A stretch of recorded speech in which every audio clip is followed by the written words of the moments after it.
Amén. Que Dios le bendiga, que Dios le guarde en esta noche. Gracias por acompañarnos una vez más en estos estudios de la palabra del Señor. Y estamos viendo la vida de Pedro, ¿verdad? Vamos a la segunda parte de la declaración de Pedro. Vimos como por primera vez el miércoles pasado se menciona la palabra iglesia, ¿verdad? Y entendemos que la iglesia se regirá en base a la declaración que Pedro hizo. ¿Cuál fue la declaración que Pedro hizo? Tú eres el Cristo, el Hijo del Dios viviente. Entonces, en esa base de que Jesús es el Cristo, el Mesías, el Salvador, Jesús es el Hijo de Dios. Esto fue lo que Pedro reconoció, y en base a este fundamento, la Biblia, la iglesia está fundada, ¿verdad? Recuerda que la Escritura dice: y todo aquel que creyere que Jesús es el Señor será salvo. Todo aquel que creyere que Jesús es el Señor será salvo. ¿En qué? En base al fundamento que Pedro ha dicho: tú eres el Cristo, el Mesías, el Hijo del Dios viviente.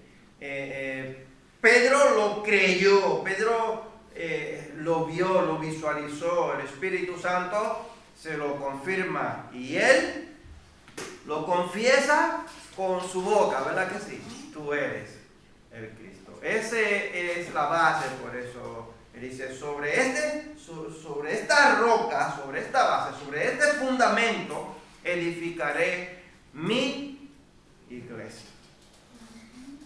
Vamos a leer en Mateo capítulo 16, desde el verso 13 hasta el verso 20. Le voy a pedir que me acompañen a leer estos versos. Viniendo Jesús a la región de Cesarea de Filipo, preguntó a sus discípulos diciendo: ¿quién dicen los hombres que es el Hijo del Hombre? Ellos dijeron: unos Juan el Bautista, otros Elías, otros Jeremías o alguno de los profetas. Él les dijo: ¿y vosotros? ¿Quién decís que soy yo? Respondiendo Simón Pedro dijo: tú eres el Cristo, el Hijo del Dios viviente. Entonces le respondió Jesús: bienaventurado eres, Simón, hijo de Jonás, porque no te lo reveló carne ni sangre, sino mi Padre que está en los cielos. Y yo también te digo que tú eres Pedro, y sobre esta roca edificaré mi iglesia, y las puertas del Hades no prevalecerán contra ella. Y a ti te daré las llaves del reino de los cielos, y todo lo que atares en la tierra será atado en los cielos, y todo lo que desatares en la tierra será desatado en los cielos. Entonces mandó a sus discípulos que a nadie dijesen que él era Jesús el Cristo. Amén. Poco profundo, ¿no?, el tema de hoy. Un fundamento, una declaración de fe y un texto polémico. ¿Por qué polémico? Porque la Iglesia Católica le da una interpretación, los de la prosperidad le dan otra interpretación, y nosotros le damos una interpretación lógica. 3 versiones de un texto bíblico. Y esto es algo polémico, ¿no? Porque el pensamiento humano es libre de pensar, ¿cierto? Yo tengo una idea, tengo un pensamiento, y cada uno de ustedes tiene un pensamiento diferente al mío, ¿a qué sí? Y lo bonito es, o lo bueno es, que ninguno de nosotros podemos saber lo que está pensando cada uno. Solo Dios puede conocer los pensamientos de cada uno. ¿Es Pedro la roca? Lo vimos el miércoles, hicimos mucho énfasis en quién era la roca. ¿Recuerdan quién era la roca? Cristo es la roca. Pero ¿por qué Jesús le dice sobre esta roca? Tú eres Pedro y sobre esta roca yo edificaré mi iglesia. Parece ser que Jesús le está diciendo a Pedro que él es una roca. Sin embargo, el nombre Pedro significa roca, piedra. Roca grande, ¿no? Una piedra. Pero Jesús le está diciéndole a él, tú eres una roca, tú eres una piedra pequeña. Sobre la base, el fundamento de lo que tú has dicho, yo voy a edificar mi iglesia. Todo aquel que cree que Jesús es el Señor, será salvo. Amén. La religión universal y tradicional así lo afirma. Tenemos que atar y desatar. ¿Qué ustedes piensan? ¿Tenemos que atar y desatar? ¿Qué piensan ustedes? Yo me gustaría. ¿Qué piensan ustedes? La bolsa de la basura hay que atarla más. La bolsa para la basura, dice.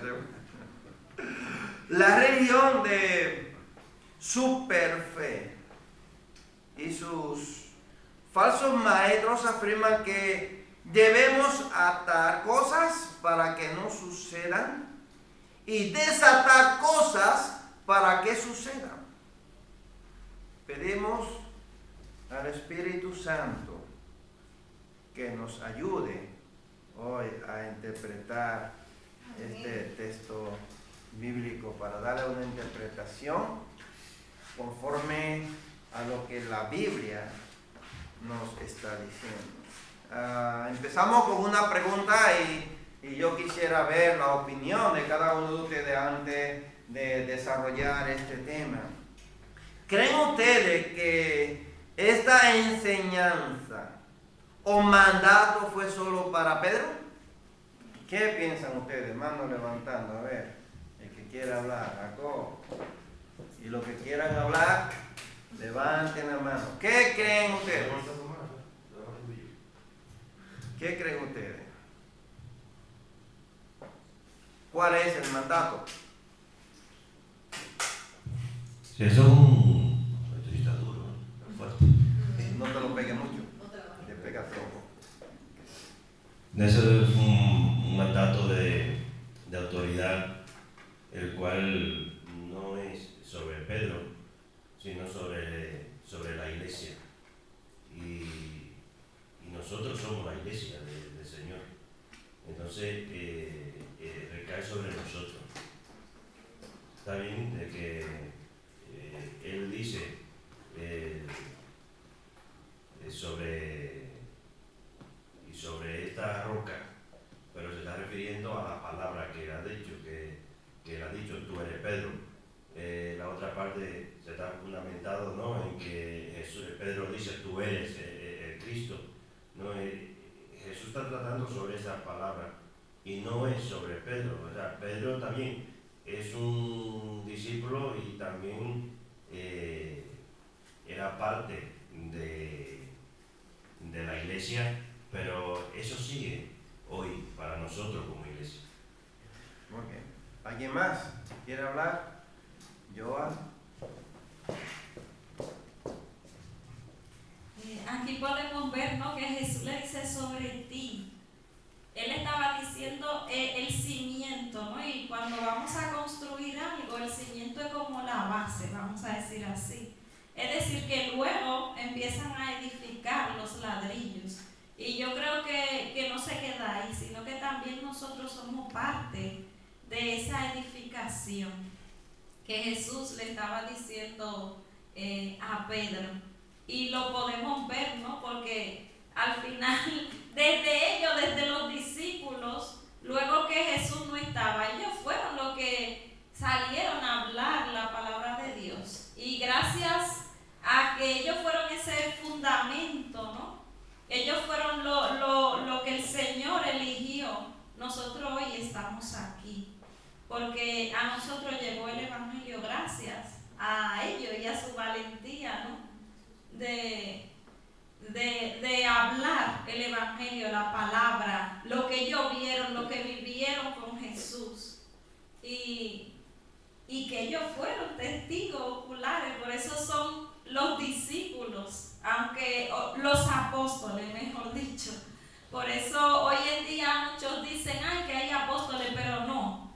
Si nosotros estudiamos la palabra y la vemos a fondo, ellos los apóstoles, y sobre ellos fue edificada la iglesia, que fueron el fundamento. Ya nosotros somos discípulos, ¿no?, de Cristo, pero apóstoles solo. Así es. ¿Alguien más? Bueno, sabemos que Pedro no estaba solo con Jesús. ¿Verdad que no? Pedro no estaba solo con Jesús. Jesús estaba con un grupo de personas, ¿no? Todos los discípulos estaban ahí con él, con Jesús. O sea, él se dirigió al nombre de Pedro porque él fue quien habló. Pero él se está dirigiendo a todos. Menciona el nombre de Pedro, pero el fundamento de la iglesia no solamente fue Pedro.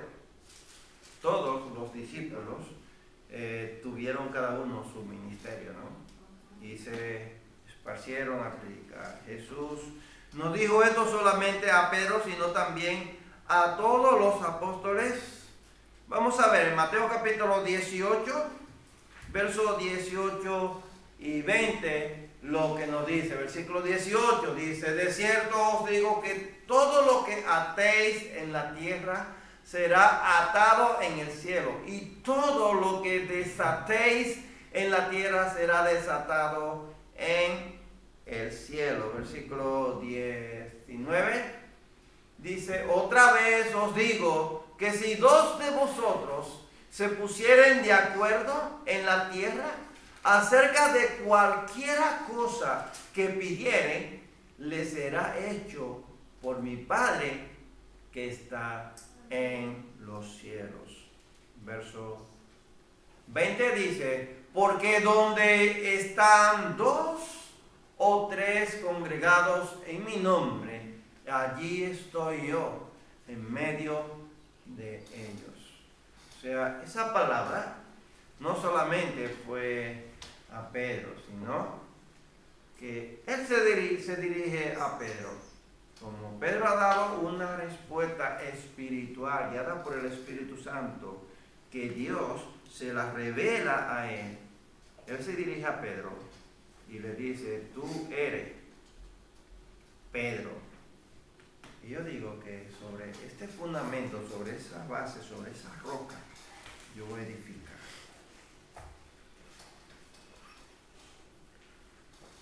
Podemos volver nuevamente a leer el versículo 18 y 19.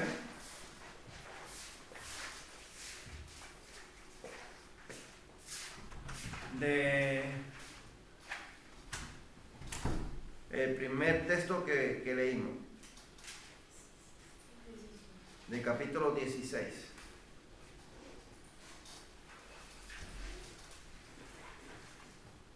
Capítulo 16, versículo 18 dice: y yo también te digo que tú eres Pedro, y sobre esta roca edificaré mi iglesia, y las puertas del Hades no prevalecerán contra ella. Verso 19 dice, y a ti te daré las llaves del reino de los cielos, y todo lo que atares en la tierra será atado en los cielos, y todo lo que desatares en la tierra será desatado en el cielo. Vemos que Jesús emplea de manera natural dos términos, iglesia y reino. ¿En dónde? ¿Dónde? En estos dos versos, iglesia y reino. ¿A qué reino? ¿Y a qué iglesia?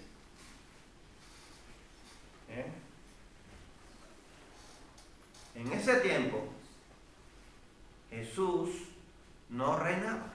En ese tiempo no había iglesia, ¿lo recuerdan? ¿Qué era lo que había?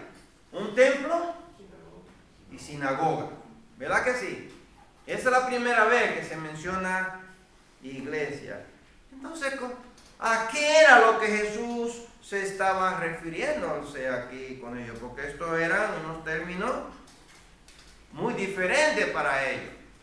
Ellos no estaban acostumbrados a estos términos. Bueno, rey habían tenido y estaban esperando al Mesías que viniera a reinar para ellos. Pero en todo momento, hermanos, yo me gustaría ver qué ustedes piensan, por lo menos una opinión. ¿Qué ustedes piensan? ¿Qué iglesia, qué reino Jesús se estaba refiriendo? A ver, Ada. La primera vez en la Biblia que sale la palabra iglesia, me parece que en un salmo se usa el hebreo congregación.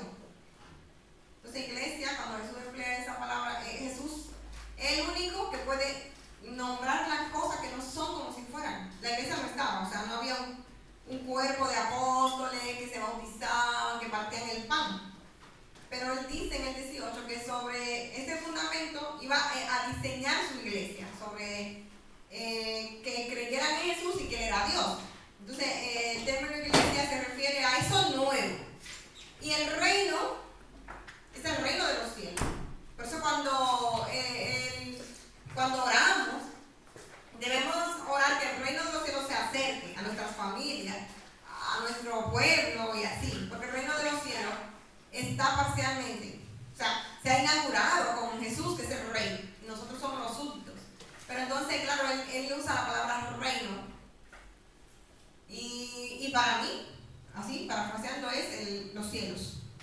Porque el reino no es de este mundo.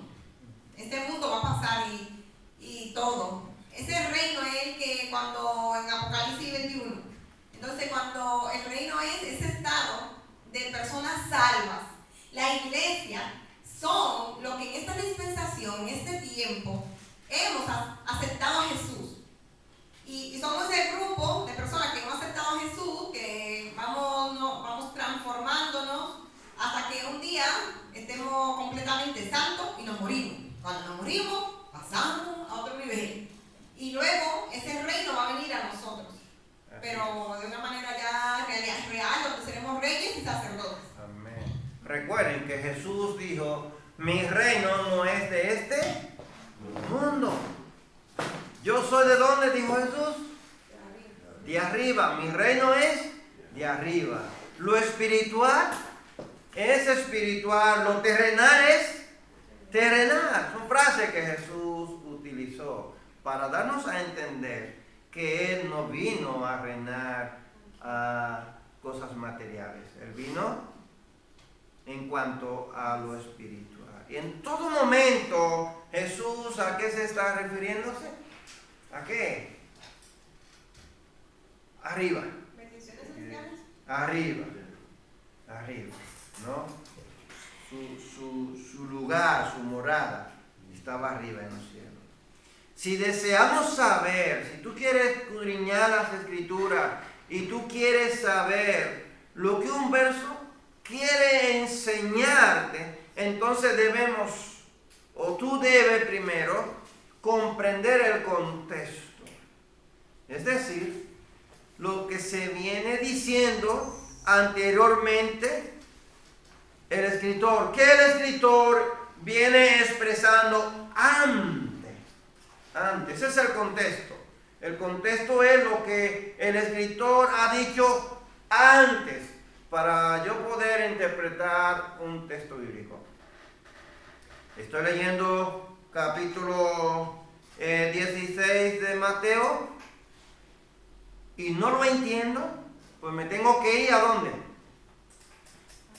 ¿A dónde me tengo que ir? ¿A qué capítulo para entenderlo? Capítulo 15. Y si es posible el 14, sí, así es. Me voy un capítulo o 2 capítulos antes para ver qué es lo que el escritor está transmitiendo, qué es lo que está diciendo. Que también tenemos que tener en cuenta que la Biblia no está hecha en capítulos, es un libro entero. Un libro, así es. Entonces a saber el criterio que usara para poner capítulos, ¿no? Yo escucha que no... ¿Cómo? Sí, que no sé pronunciarlo. Que dijo que alguien dijo que el que lo estaba escribiendo iba sentado encima de un burro y cada bache marcaba ahí, ¿no? Muchas veces pues lo parece. ¿Sabes? Sí, para hacer más fácil al lector, se dividió la Biblia, así en capítulos y luego en versos, para que fuera más fácil de entender. A ver, Jacob. Sí, que yo he tenido a veces que leer 2 capítulos atrás para poder entender un tema o entender un verso, tanto del Antiguo Testamento como del Nuevo Testamento, que no solamente un verso o un capítulo, a veces hay que remontarse atrás hasta 2 capítulos más para poderlo, o a otro libro también para poderlo entender. Así es. Sí. Así es. Entonces, lo segundo que el lector tiene que hacer es tomar en cuenta las personas que están en escena, y si esa verdad se repite en otro lugar de la Biblia. Ese es el segundo paso. El primer paso que tiene que dar es leer el contexto. Vete atrás, lee un poco antes. Un capítulo, 2 capítulos, léelo para que pueda entender de qué se está tratando. Lo segundo que tú tienes que hacer es buscar si esto se repite más veces en la Biblia. Sin duda, Mateo capítulo 16, versículos 18 y 19 son pasajes difíciles que dividen, pero viéndolo en contexto y sin forzar, son verdades absolutas de parte de Dios. Otra pregunta que tenemos aquí para continuar, a ver, los que no han participado. Son muy fáciles las preguntas, porque ya nosotros tenemos ya idea de este texto, tenemos muchas ideas, hemos escuchado montones de predicadores compartir acerca de este texto bíblico. ¿Qué nosotros entendemos? ¿De qué está hablando Jesús con Pedro y los demás discípulos? ¿De qué está hablando Jesús con Pedro y los discípulos? Escuchamos montones de predicadores hablar de este texto. ¿Qué es lo que está hablando? De los 2 versículos, el 18 y el 19, ¿no? Sí, el tema, los versos que hemos leído. Estaba ¿De qué está hablando? les estaba hablando de, proyectándoles el futuro, ¿no? Lo que iba a crear la iglesia, y hablándoles del reino venidero, que no era lo que esperaban o sea, que era pensando que eran los fariseos lo que esperaban, pero no era el momento de reinar, sino que era cuando les dijera Jesús el futuro. Muy bien. ¿Quién más? ¿Quién más se anima? A ver. Te va a llegar la diapositiva. A ver. Sí, corroborando, ¿cómo es? Así, ¿no? Que se dice corroborar. Lo que dice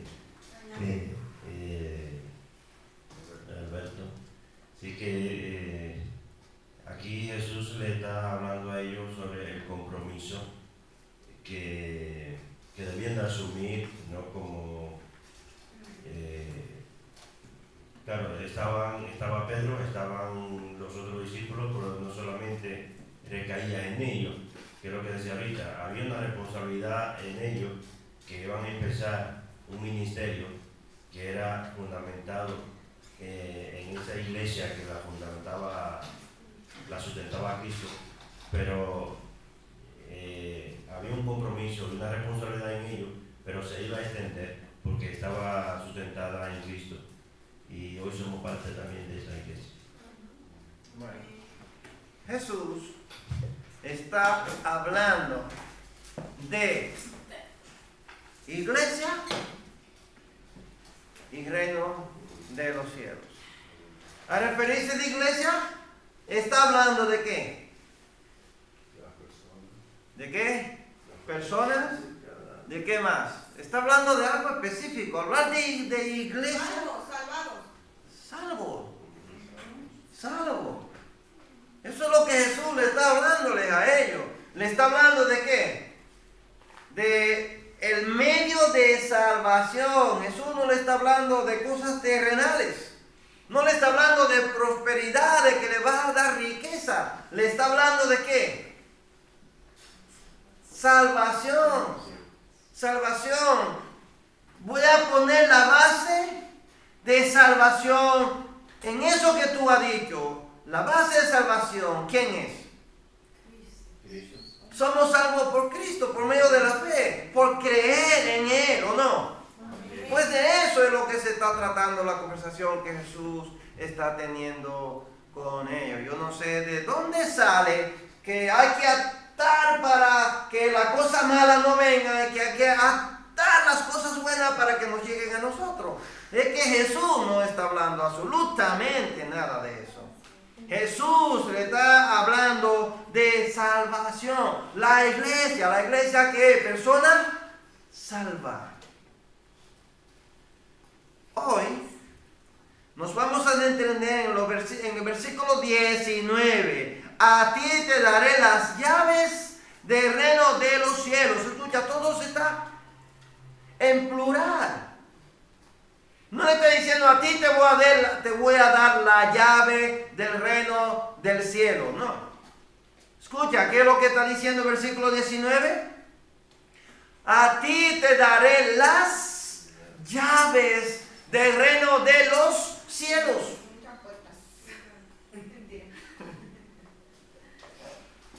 Son muchos cielos, son muchas puertas, son muchas llaves que hay. Está hablando de personas. Está hablando de personas que van a ser salvas. Pedro es la primera persona que va a empezar a evangelizar, a hablarle a ¿quiénes? ¿A judíos o a gentiles?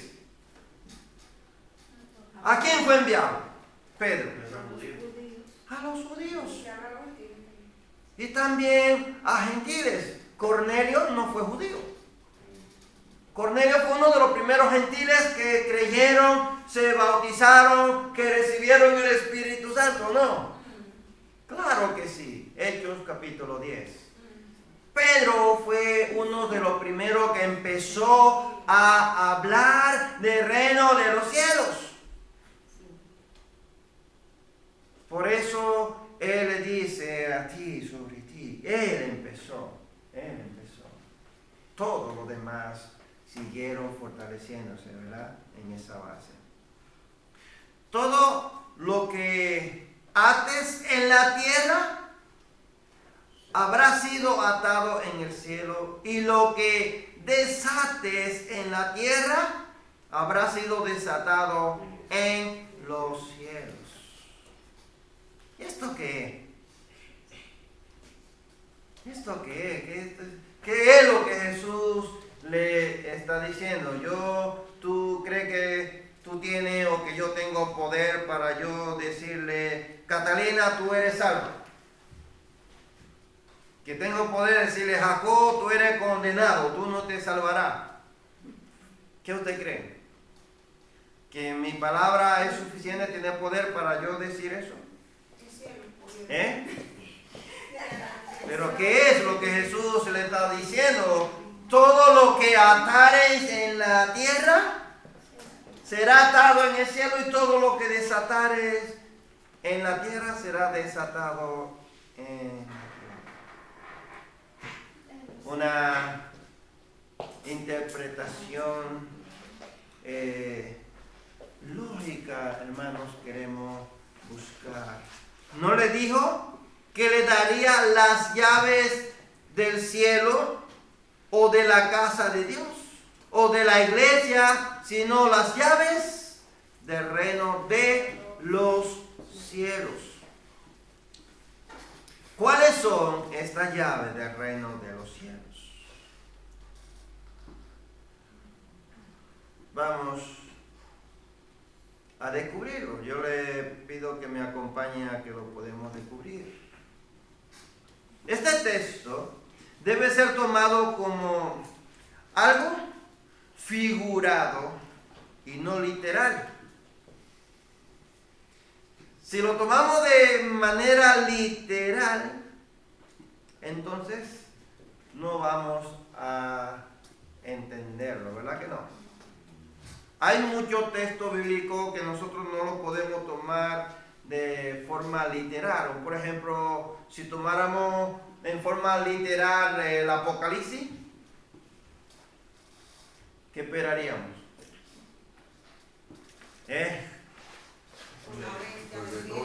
Una bestia saliendo del mar, un dragón con alas. ¿Qué veremos?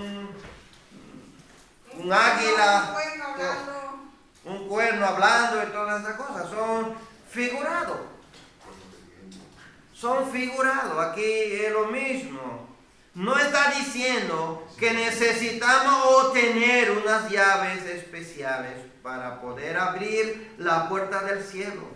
Y tampoco nos enseña que Pedro es el portero del cielo. Absolutamente. Sabemos que solo Jesús tiene esta potestad de abrir y cerrar puertas. Apocalipsis capítulo 3, verso 7 y verso 8. O permitir o evitar que alguien entre al reino de los cielos, según Mateo capítulo 28, verso 18. Y nadie más puede hacerlo. Esas llaves, como veremos, les fueron entregadas a todos los apóstoles, sin distinción, para vislumbrar mejor qué representan estas llaves. Vamos a leer lo que dice en Lucas capítulo 11, verso 52. ¿Y Apocalipsis no lo leemos? Sí, lo vamos a leer ahora, Apocalipsis, y el otro lo vamos a leer, y Mateo 28 también 18. Lo leeremos. Si quieren, vamos a leerlo Apocalipsis, ya que lo tenemos. Escribe al ángel de la iglesia en Filadelfia. Esto dice el santo, el verdadero, el que tiene la llave de David, el que abre y ninguno cierra, y cierra y ninguno abre. Yo conozco tus obras, he aquí, he puesto delante de ti una puerta abierta, la cual nadie puede cerrar, porque aunque tienes poca fuerza, has guardado mi palabra y no has negado mi nombre. Mateo capítulo 28, versículo 18, nos dice lo siguiente, dice: y Jesús se acercó y les habló diciendo: toda potestad me es dada en el cielo y en la tierra. Escucha bien, toda potestad. Nos vamos a Lucas capítulo 11, verso 52, y nos dice: ay de vosotros, intérpretes de la ley, porque habéis quitado la llave de la ciencia. Vosotros mismos no entrasteis, y a los que entraban se lo impedisteis. ay, vosotros. ¿Quiénes eran los intérpretes de la ley? Escribas, fariseos, publicanos y otras escuelas que habían que se creían que eran lo único que podían entrar al reino de los cielos. Que ellos eran lo único y nadie más. Sin embargo, escucha lo que Jesús le dice, ay de vosotros. Los que tenían la ciencia, los que eran inteligentes. Y eso es lo que tenemos que pensar nosotros hoy en día. Refiriéndonos a ese versículo, ¿no? No siendo piedra de tropiezo para otros, más bien ayudándonos, ¿no? Entonces vemos que los fariseos creían tener las llaves o acceso del reino de los cielos. Pero debido a su incredulidad nunca vieron la verdad que Dios mostraba en las Escrituras. Entonces, ni ellos entraron, ni permitieron que otros entraran. ¿Por qué? Porque ellos no interpretaban bien que las Escrituras, no la vivían, no la practicaban, y si enseñaban mal. Este es el lema, hermanos, de los falsos maestros, de lo que enseñamos mal. Yo me voy a incluir ahí, porque yo no sé si yo lo estoy haciendo bien. Ya Dios aquel día me dirá si lo he hecho bien o mal. Pues yo puedo pensar que lo estoy haciendo bien, lo estaré haciendo peor que los fariseos, igual, no lo sé. Pero intento estudiar la Biblia y darle la interpretación que sea más correcta, que sea más lógica, ¿no? Estas llaves representan entonces ¿a quién? Al Evangelio, las buenas nuevas que los brindan el acceso a la vida eterna. La llave que representa el Evangelio, predicar el acceso al Evangelio. Cuando nosotros predicamos, cuando tú predicas, cuando tú evangelizas. Fíjate que en las antiguas dispensaciones, ya tenemos las dispensaciones, en algún momento lo volveremos a estudiar. En otros tiempos, el conocimiento de la voluntad de Dios no estaba cerrado. Y de igual manera, cuando Jesús instaura la iglesia, tampoco está cerrado. Y por eso usa la palabra figurada, la palabra hecha, llaves. Porque una llave es algo que abre. Pero él siempre ha tenido la llave, es lo que dice Apocalipsis 3. Yo soy el que tengo la llave y cierro y abro. Entonces, en su amor, él hace que la iglesia y los que estamos en la iglesia tengamos ese acceso. Y cuando tú predicas el Evangelio, es esa llave para entrar a disfrutar de nuestro Señor. Entonces, ahí vemos el amor de Dios, un Dios accesible, un Dios fácil de encontrar. Y la llave es el Evangelio. Así es. Hermanos, tenemos que tener mucho cuidado, los maestros, lo que enseñamos. ¿Qué enseñamos? ¿Cómo lo enseñamos? Porque podemos equivocarnos, podemos errar, y ese error va a llevar a muchas personas a errar. Es así. Tenemos que estar seguros. Lo que Cristo dijo se cumplió. ¿Ustedes creen que no se cumplió? Claro que sí, que se cumplió. Pedro abrió puertas al Evangelio predicando la palabra. Primero a los judíos el día de Pentecostés, cuando fue el primer discurso de Pedro, capítulo 2 de los Hechos.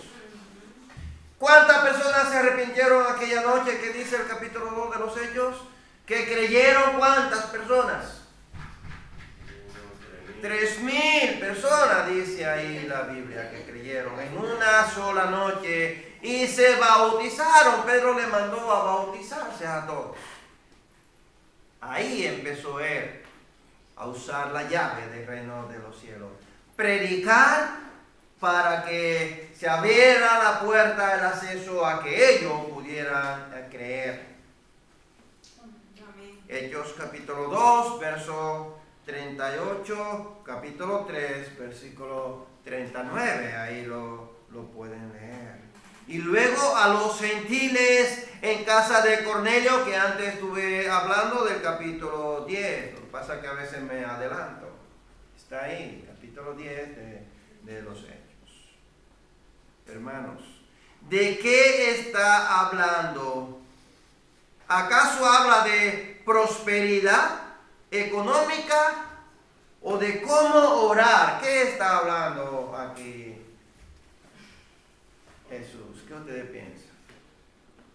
¿De qué está hablando? ¿De prosperidad? ¿De qué está hablando? Ahí, bueno, es lo que estamos viendo, ¿no? Que les da las llaves que hemos dicho, como el acceso al Evangelio de salvación, ¿no? Que ellos seguían propagando el Evangelio y todo el que crea en el Señor, pues como que tiene esa puerta abierta en el cielo, ¿no? Que cuando su alma, o cuando seamos arrebatados, o como de la forma que llegues, es como si tendrías una llave para poder entrar al cielo, ¿no? Pienso yo. A la iglesia. El atar y desatar. No. El atar y desatar, eso no puede nadie más que Cristo, como hemos visto en Apocalipsis. ¿Pero a qué se está refiriendo el atar y desatar? Es que también en Apocalipsis dice que Él tiene las llaves del Hades y de la muerte. Apocalipsis 1... Sí, pero ya la llave ya lo vimos. 18. Ahora la frase atar y desatar. ¿A qué se está refiriendo? Él desatará a Satanás, dice, y le pondrá un sello, porque cerrará con una llave. Solo la autoridad tiene Cristo. Y es que veo ahí atar y desatar, no los que atan y desatan ahora, que atan a los demonios y desatan un campo de energía para que te vean bien un negocio, qué sé yo. Hacen unas cosas más raras. A ver, Jacob. Eso no es. A ver, Jacob.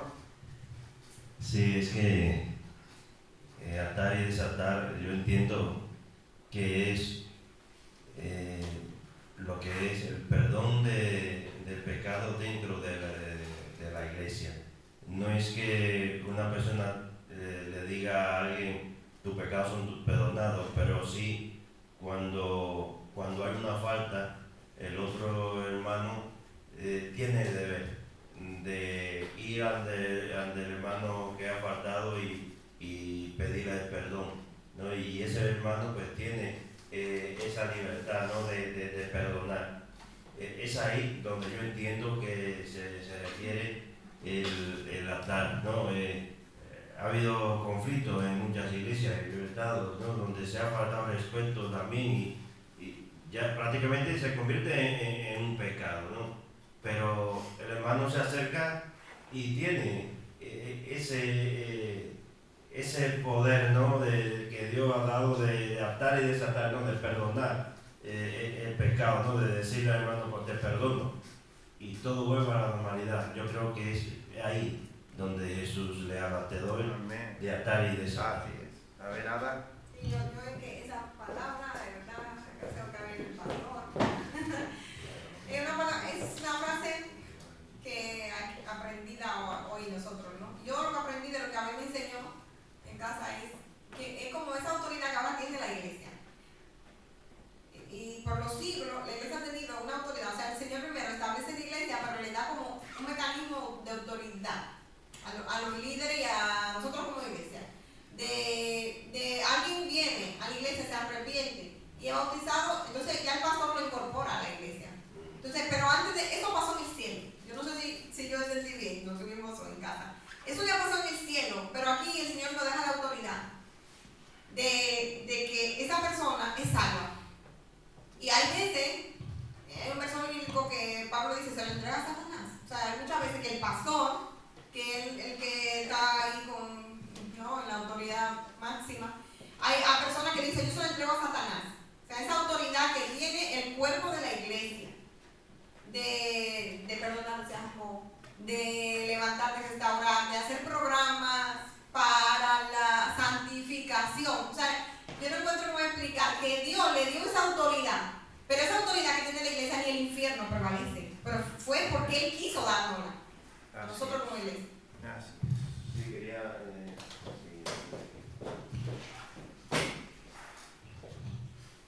Es como es fundamento base, creo que en Mateo 18:15, que dice: por tanto, si tu hermano peca contra ti, ve y repréndele, estando tú y él solos. Si te oyere, has ganado a tu hermano. Mas si no te oyere, toma aún contigo a uno o dos, para que en boca de dos o tres testigos conste toda palabra. Si no los oyeres a ellos, dilo a la iglesia, y si no oyere a la iglesia, tenlo por gentil o publicano, o sea, como un buen mundo, en otras palabras. Y eso es lo que yo creo que se refiere cuando dice atar y desatar. Que es la autoridad. Amén. Escuchamos frecuentemente a muchas personas. Marisa pregunta que si no hay otra enseñanza. Claro que sí.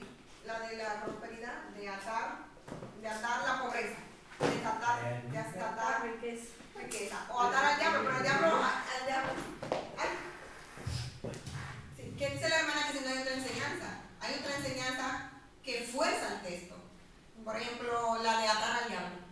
Y el diablo nosotros no tenemos autoridad de atarlo, porque ya el diablo lo ató Jesús. Pero cuando dicen el nombre de Jesús, o por ejemplo cuando oras y lo dices en el nombre de Jesús. Eso sí, porque por ejemplo, yo pienso, no sé, ahora te paso, ¿no? Hay veces que una de las partes de la autoridad es reprender, pero tú no estás reprendiendo al diablo, estás reprendiendo esas cosas. Pero que la doctrina en YouTube, estuve mirando vídeos, solamente se centran en esa parte de reprender demonios, de atar al diablo. El diablo ya está vencido. Colosenses 2:17 dice que Jesús subió a lo alto, que es la cruz, y que de la cruz Él exhibió públicamente la derrota del diablo. O sea, yo no tengo que atar al diablo, pero sí la iglesia tiene muchas veces que tiene la autoridad para orar por un enfermo y el enfermo se sana. Yo, por mí oraron y yo me sané. Entonces eso es parte, pero eso no es atar y desatar. Ok, a ver. Mira, Esa es la voluntad de Dios. hay muchas personas, dame el micro a Jacob, ¿no? Hay muchas, he visto muchos predicadores, muchos cultos de personas que empiezan a pisotear a la cabeza al diablo. De hecho, hay muchas canciones de pisotear la cabeza al diablo, ¿no? Uno que dice, para pisarle la cabeza al diablo se necesita el poder de Dios. Machácalo, machácalo, machácalo. Dice así, ¿no? Las canciones. Hay muchas canciones de pisotear la cabeza al diablo. De hecho, he visto muchos predicadores que dicen, pisoteale la cabeza de Dios al diablo, y empiezan a pisar con los pies el suelo. A ver, la Biblia es muy clara. La Biblia nos dice que Satanás y todos sus seguidores, los ángeles, fueron desterrados a prisiones de oscuridad. Prisiones de oscuridad, dice la Escritura. Ahí están ellos. Ahora, la influencia es lo que llega a nosotros. Gracias a la influencia. Nos llega las influencias. Si Satanás tuviera aquí en la tierra directamente, hermanos, nosotros no estuviéramos vivos. No estuviéramos vivos. O sea, eso de atar al hombre fuerte de la tiniebla, atar a Satanás. Satanás está en prisiones. Lo dice la Biblia. Y si está en prisiones, ¿por qué yo lo tengo que atar? Ya Dios no lo dejó libre a Satanás. Él está en una prisión en oscuridad. Es que Jesús le dice, Micro. Pero el micro, que Jacob lo tiene allí, pero ahora, para los que están en Lo su... tienen ahí más. A ver, Jacob. No, pues no te la mano, no trajeron. Es que cuando se toma en emoción un verso bíblico y se saca de contexto, sucede esto, de de llevarlo a un pretexto. Cuando yo he visto personas decir yo harto, entonces me pongo a mirar el testimonio de esa persona. No, como fue Marisa que preguntó de eso. Y es que cuando yo he visto personas que usan la palabra de yo desato, pero luego el testimonio de esa persona no ya contradice la palabra que está diciendo, porque si es verdad que desata, lo que tiene que hablar el hermano que no conoce a Cristo, entonces está desatando del pecado. No, eso no vale. Pero eso no lo hace. Sí, pero para referirse a lo material sí quieren usar para desatar y atar. Y la palabra de Dios es clara. Ahí no, eso no es. La palabra no se usa. Como cristiano esa palabra no está bien correcta de usarla para usarla para los asuntos materiales. Desatar es cuando perdono al hermano. Desatar es cuando le predico al que no conoce al Señor y viene a Cristo. Ahí lo estoy desatando. Y cuando estoy atando, pues estoy atando cuando hay un problema y un conflicto y estoy resolviéndolo donde yo soy parte de la solución, no del conflicto. Ahí yo estoy atando. Entonces, a veces cuando yo escucho a esa persona llevándolo a ese extremo de que yo ato, yo desato, ya es una persona que el testimonio, solamente lo que hay es palabra, y usa esa palabra para escudarse detrás de ella, pero la vida de cristiano hace mucho que ya no la vive. Bueno, a ver, a Joana, rapidito que ya no tengo minutos, me queda todavía unos 10. No, que aquí en Juan 16, 33, Jesús le dice a sus discípulos, no, aquí están hablando y Jesús le está advirtiendo lo que va a acontecer luego que ya él no esté. Y Jesús le dice, estas cosas os he hablado para que en mí tengan paz. En el mundo tendréis aflicción, pero confiad, yo he vencido al mundo. O sea, es decir que el enemigo ya Jesús lo venció. Nosotros solamente tenemos que adorar y darle la gloria a Dios por esto y tener paz en todo tiempo, que es lo de la prosperidad parece como que no leen ni entienden, o sea, de que ya Jesús venció. Yo no tengo ni que atar, no tengo que desatar, no tengo que declarar, es que ya está escrito. O sea, desde Génesis hasta Apocalipsis el Señor ha dicho lo que Él ha hecho, lo que está haciendo y lo que va a hacer. Y nosotros simplemente creer, mantenernos firmes y cuidar de no caer. Eso está hablando del gobierno de la iglesia. Así. Lo que más Entonces, un poquito haciendo más claro lo que dice yo. Yo solamente digo de que en Hechos, que me estoy leyendo Hechos ahora, y si lo leemos nos damos cuenta de que los que se reconocían a Jesús cuando predicó Pedro y Juan, que estaban predicando, ellos vendían todas sus posesiones y se la daban a los entre ellos, ¿sabe? Para vivir en armonía, para compartir. Entonces yo digo que hoy en día, en vez de hablar de prosperidad, más bien que vendan lo que tienen y compartan con todos los que necesitamos. Le pagamos al joven es frecuente, ¿verdad?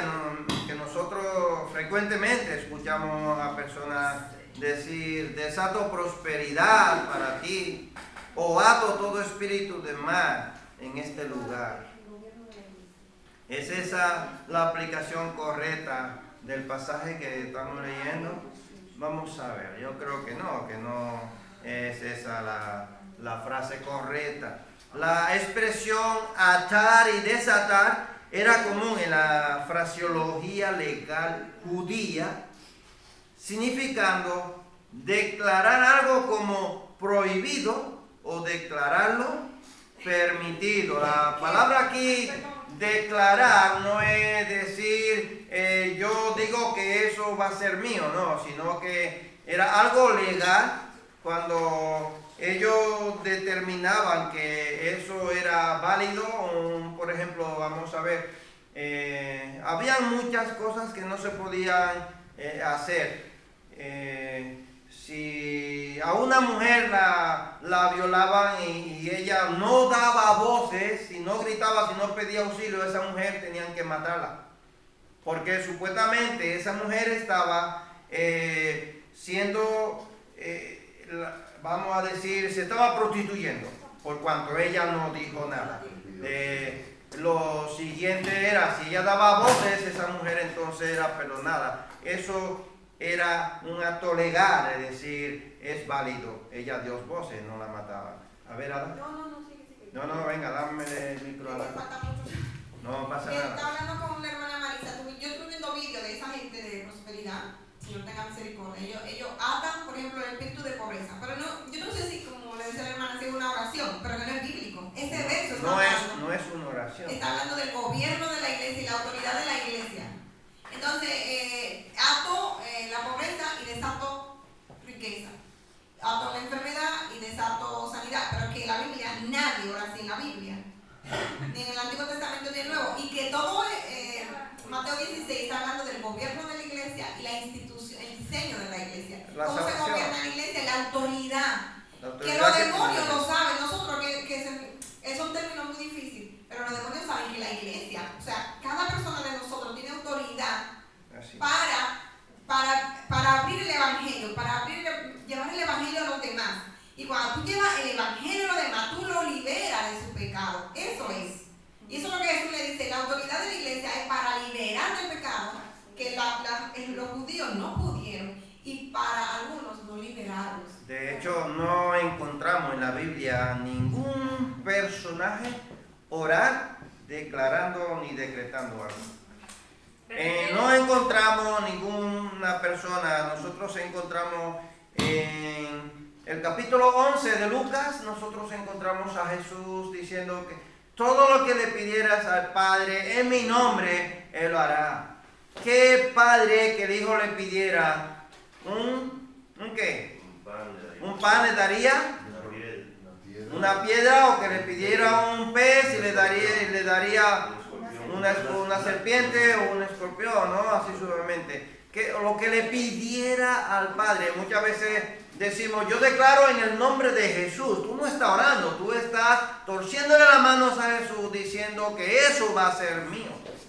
No es esa la forma de orar. Entonces buscamos una ilustración bíblica de atar y desatar en la Biblia, que puede siempre la Biblia explicar a la Biblia y no se puede contradecir. En 1 Corintios capítulo 5, versos 4 y 5 dice: en el nombre de nuestro Señor Jesucristo, reunidos vosotros y mi espíritu con el poder de nuestro Señor Jesucristo, el tal sea entregado a Satanás para destrucción de la carne, a fin de que el espíritu sea salvo en el día del Señor Jesús. Esto era un hombre que estaba siempre en el pecado, iba siempre al pecado, siempre pecaba.